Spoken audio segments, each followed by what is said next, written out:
Well, thanks for being here, and it's nice to get started, but having just listened to Bernie's talk, I just feel there's so much I just want to take in from there. I don't really want to give anything myself, but anyway, here we go. So I teach in an inner city DESH school in Dublin, and I am School Development Planning Coordinator, so SSE, School Self-Evaluation, is my thing. DESH planning, just hearing from it there, it's post-primary as opposed to primary. I think some of you are more there. My subjects are all STEM subjects, which, you know, it's good and it's not good, and other people give out, and STEM is an area that's, you know, but really in secondary school, or at junior level especially, the subjects are still separate, so it's not an integrated curriculum, but it is exciting because there's so many things happening. Our school became a JCCIA school, that's the Junior Cycle Coding in Action. So this is another area where there's so much cross-curricular activity and skills that are 21st century skills and all that. Another subject is music. I have a PhD in music, but I don't get to teach that. That's my research thing. But actually, it's coming back. I'm getting to use some of the experiences there, because the area I did had anthropology and all kinds of stuff. So when you're talking about first person, second person, that is relevant there. But most of my extracurricular activities, having done a lot of musical things, using Maker Faire, getting involved with projects and things. So that's me. Recent events then. So I've just spent 2 years on half hours or job share. Half hours in secondary level, because the hours are classes add up. So I've done an MEd in Trinity in the maths education, but my topic was on numeracy, so it was cross-curricular.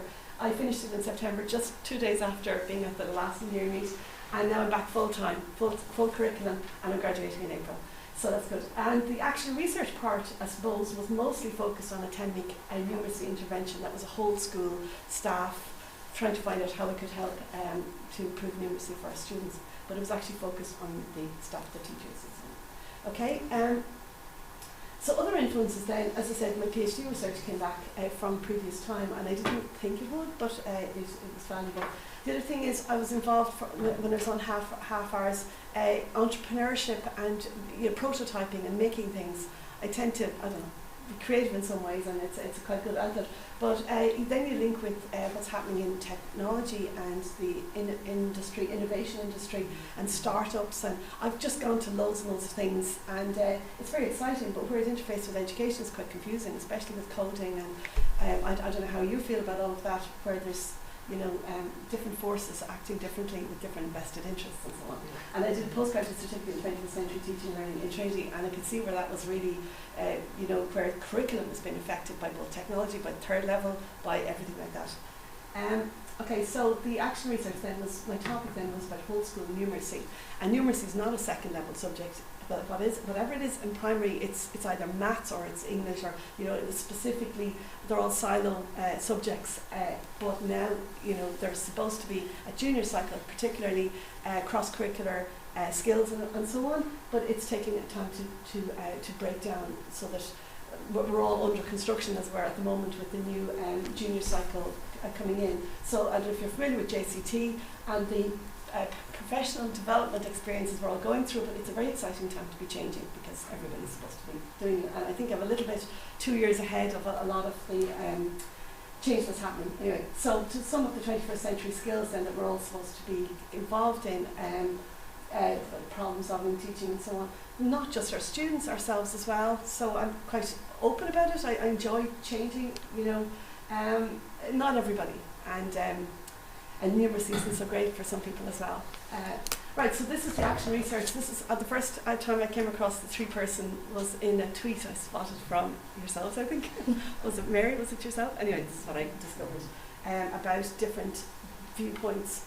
And I didn't really get to separate it properly. I mean, I'm not even sure if action research, if it's practitioner research, design research, they're all quite confusing, and whether they come into my methodology for my thesis, I still have to go back and really find out, exactly what I'm doing, and so on. So it's fascinating to think of the 3 different voices, though: the research community, the co-creation of stuff, I think, and then my own person and a spectator or a practitioner. Right, so numeracy particularly, I'm just 2 or 3 slides on my topic, and there's so much research on it, but it's all separate from different countries, different cultures. Australia would probably be the lead in a lot of work, And I found that if I wanted to collaborate with somebody, I'd love to collaborate with some of the Australian people, and particularly Marlon Goose, who was in Limerick, I think, the last one. The Americans then have some wonderful work, but the term numeracy is used as mathematical literacy or quantitative literacy, and then the working in the PISA scores for different subjects, they don't use numeracy, but really what they're talking about is what is understood by the Australians as numeracy. So at second level, where the pressure is coming from third level to try and improve numeracy skills, data reading, spatial awareness, all of that kind of stuff is all very, very fascinating, but most people don't really understand what this concept of numeracy is. They'll probably think more about numbers. So this is what I was coming to. So you can see the different types of idea on curricular. Cross-curricular versus subject like mathematics being separate from numeracy. So when I started working, I was interested in the domains of I'm not sure, are you familiar with these graphs? Or some of these things. That one is on pedagogy for all subjects, but it's come up on the Ball et al. I just put a diagram in there because you can find it very quickly on just an internet search. This one is a numeracy model, but it's for all subject areas. But I find that I think it's designed from maths teacher point of view and actually is really not that respectful for non-maths teachers. And this is an area that I want to focus on. I want to look at a person who's a non-maths teacher and deal with all of their anxieties and all of the things that they have to deal with, and how do they lean in their subject area and proper respect for their own subject as well, which isn't really considered a lot of the time. This is a very great model to start with, but I think there's a lot more can go. So I tried to simplify it, and I got so much fabulous feedback. The idea of numeracy being more horizontal, where mathematics is just one academic subject. And this is the beginning. Now I have a whole lot of different graphs in my thesis on that, but this is a starting point that I didn't think would take legs, as it were. Okay, I'm going to leave that anyway. Numeracy is fascinating and it's continuing on.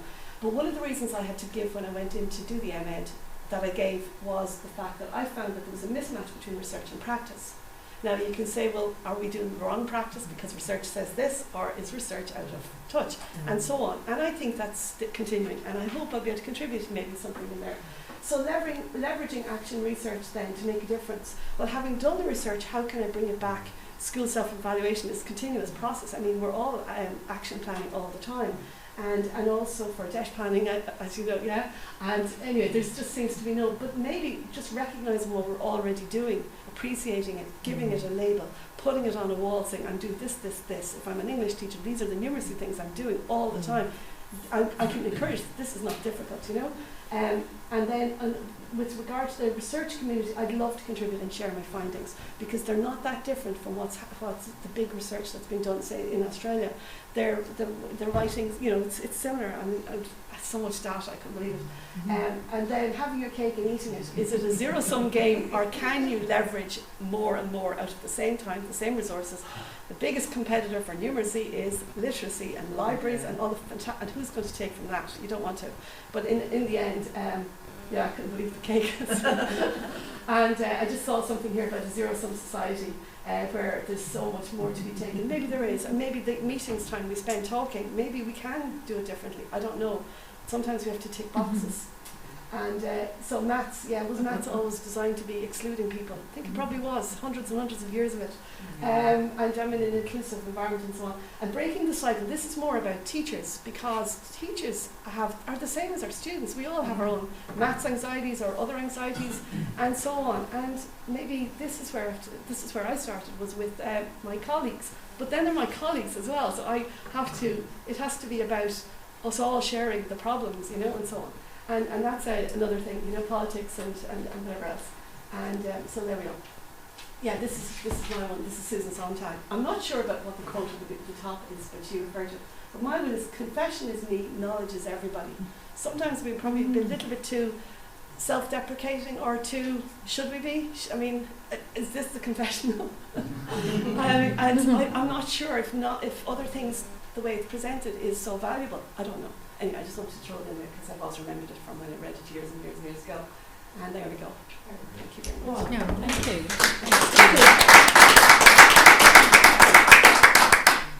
So, Okay, so do you